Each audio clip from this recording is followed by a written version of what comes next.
So knowing that I always had the great gift of gab, I was still very uncertain what exactly I was supposed to do with my, bachelor's degree in communications and a minor in supervision. Through networking and connections, Oscar Mayer Foods was hiring, and a mutual friend of mine actually worked in the office building, and this receptionist was down in the cafeteria, and she asked him, and he was a brother, hey, do you know anybody in your network who's African American, because my company is on a diversity hiring initiative. He gave the woman my resume, she passed it on to the hiring manager, and I was actually called that day for an interview.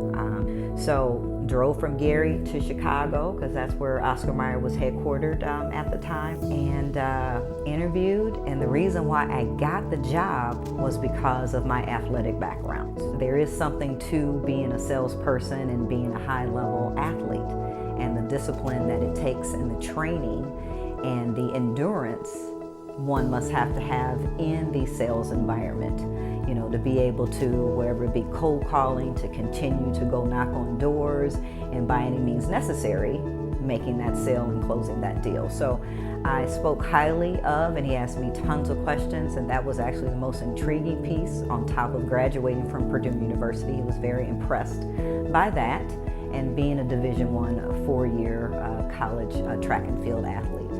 So that is how I got my foot in the door in corporate America. I was actually hired by the time I drove back from Chicago to my mom's house in Gary, my house in Gary.